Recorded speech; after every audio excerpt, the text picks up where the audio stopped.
You get Yeah, my. I understand properly. It's easy to understand. Yeah, it's It clear. creates a chain reaction, right? So the the motive for outsourcing is that you are previously producing internally, and what happened? It is very costly for you to produce right now. It is very costly for you. Your production cost is going to rise, so you give a contract to third party. Essentially, you are helping other countries as well. You are importing from here, okay, but you are also helping yourself in terms of job reallocation to the needed sector. Plus, you are reducing the prices of the product, so your country's demand is going to high. Plus, there are more chances that your product is going to be exported to other countries as well. So, like our 10 principles of economics, we studied over there that trade can make better off. Trade can, make everyone can be better off by having a trade. So, trade basically do not jeopardize any any country's fundamentals, factors like it is stealing our jobs and other stuff. That is a lame excuse for those who don't understand the economics and financial stuff. So the basic, the trade stuff, they would be like saying this kind of stuff like politicians, so we can expect from that. But if you are really a business student, a businessman, so you really understand that if that is so bad, then why we are giving outsourcing contracts still to the other countries as well? Then why they are, the companies are flourishing like that? Because we know that politics is something else and real business fundamental is something else. For example, I'm giving you the example of Boeing 707 or 777. So the Boeing company, what Boeing company makes? We find out that the Boeing basically only make designs, like Apple company only make design and that's it. And all of the things they import. Okay, wings are made by some other party, engines are made by some other party. I'm talking about Boeing. Okay, and also the electrical functions are also imported from other countries. Tires are imported from other countries. All the electronic systems and all the the radar stuff are imported by other companies. That's what they are doing. The assembly, maybe assembly plant. Assembling and the design part, the secret parts, which they have, the core, control over their product, right? So before launching the, iPhone, you hear a lot of chaos. Okay, it would be designed like this. It would be designed like it would be having 6 cameras, 4 cameras, all the stuff. Why? Why people trying to get? Because people trying to get the idea how the product will be looking like, so then they can have the copy and they can exploit this market opportunity, right? But they conceal that one. So look at that. So they have the biggest advantage in design the technology and design the the structure and the technologies advancement inside that phone until they reveal to the world, right? So that's why it is written assembled in China, designed in California, right? Because they want to just focus on their core. So they don't want to let it out. For example, they don't want to outsource their core business function like designing. So that's why they are not outsourcing outsourcing to the company that, okay, design Apple for us. No.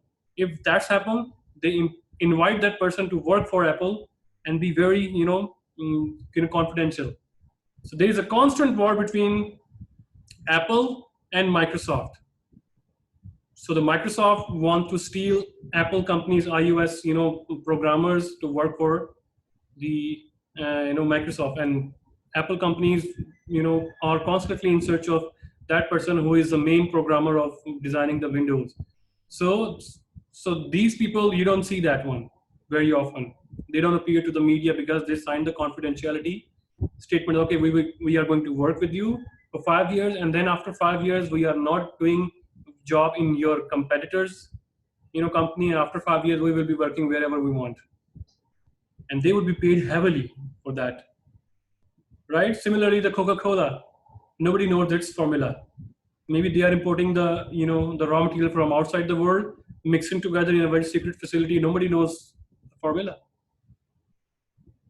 The bottling package is, they are importing from somewhere else. The sugar is importing from somewhere else. It's like that. Employees are somewhere else, right? Accounting department is somewhere else. But the core formula, nobody knows that. So if you basically give outsourcing to your core competencies, then my dear, you are basically creating your own competitors, and that competitors will gonna be eating you, and you will be no more. Right, guys? So you understand the concept of outsourcing and its impact on economy and countries, right?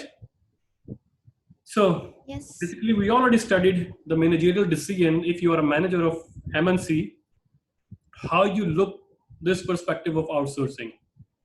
So number one, managers of US-based MNC may argue that they create jobs for the US workers. You understand that? If managers of a US-based company talk about the outsourcing, so they are saying that, okay, we are creating jobs for US workers as well. How?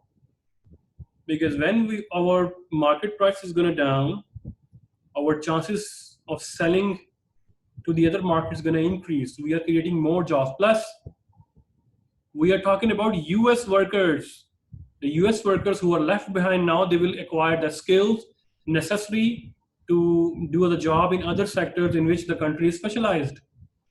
Second, the shareholders may suggest that the managers are not maximizing the MNC's value as a result of their job commitment to creating US jobs.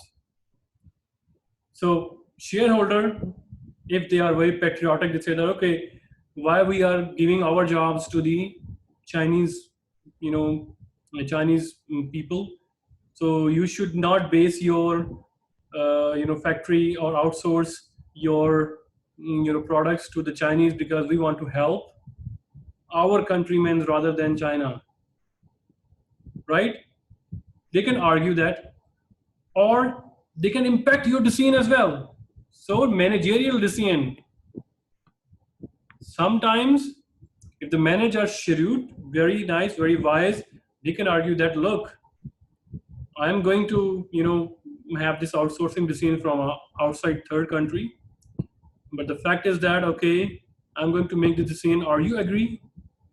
And there are other managers who strongly don't agree. Maybe the unions, maybe the government people, they interact to effect on your decision making. Plus, if nobody wants to, influence your decision, then maybe the shareholders themselves. The basic motive of shareholders is to increase their own share value. But when they are impacted by this patriotism, nationalism, then they can say that, look, you are not working for the company, you are working for Chinese, not the US soil, not the US soil, right? So this kind of, arguments gonna impact your decision making about outsourcing. Number three, top managers should consider the potential savings that occur as a result of outsourcing. So if you give the arguments and you can convince the shareholders that, look, if I am going to outsource, we will be having this much saving, and this much saving is basically belongs to shareholders, you. So now you decide whether you want to survive and increase your wealth, or you want to be again going towards buying this political stuff and the nationalism stuff. Fourth one, managers must also consider the possible bad publicity, right? So there are many like unionism, union people come, government politics come, right? And they will be arguing and marching and having strikes against you. Like basically you would be losing your market reputation as well.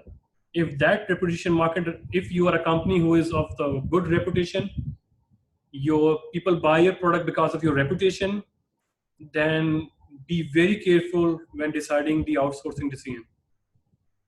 So it's better to sell at increased production cost rather than not to sell anything. You understand my point? Right, guys? Yes. Yeah. Janla, Crystal, Fabian? Yes, sir. Yes. Good. Now, trade volume among countries. So this is just a research from your book. So I'm just going to repeat that one. So I think it's self-explanatory. If not, then I will be explaining that one. So let's read that.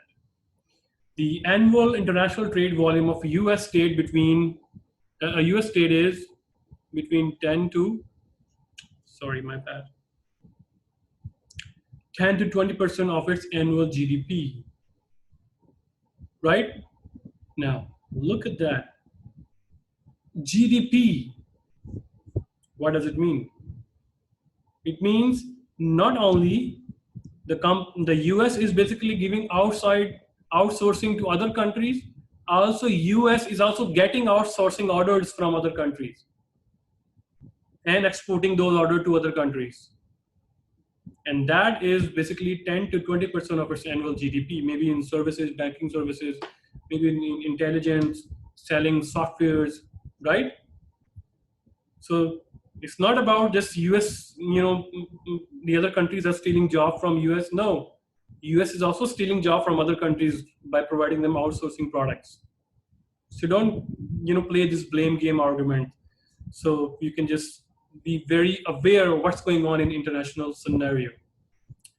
Second, trade volume between the United States and other countries. For example, about 20% of all US exports are to Canada. So Canada is a big partner. 13% Mexico. Right? We are talking about the trade volume, not the GDP, trade volume.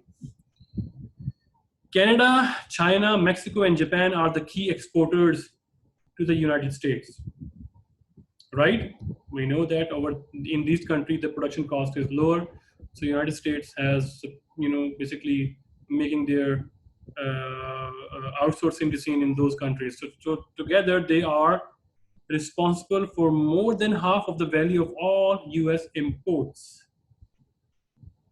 Right? So US also rely on these countries to sell its finished product, because the parts are coming from Canada, China, Mexico, and Japan. Right, guys? Any question? So the magnitude of this trade is also enormous. We cannot ignore in international flow funds the impact of outsourcing. Right, guys? So here is the map, and that is represented in billions of dollars, in which the exports of US basically to other countries. So you can see the enormous amount of in billions of dollars. So you see, even Finland, US exports to Finland $2 billion trade exports. Sweden 5, United Kingdom 48, Belgium 25. You can see Australia 22, Chile, Costa Rica, Canada, Bahamas, so pretty much all over the world, right? Italy, Spain, wow. Even Philippines, Taiwan, Japan, Korea, China, even Pakistan, India, Russia, Singapore, Malaysia, and it's not in millions, it's billions of dollars, right? So look at the impact of international trade, how the world's economy is running. Capital is coming inside the country, going outside the country, different countries, and then coming inside the country. So it's also flow funds. Very complex situation. So that's why we call this, the world is not isolated, it has become a global village.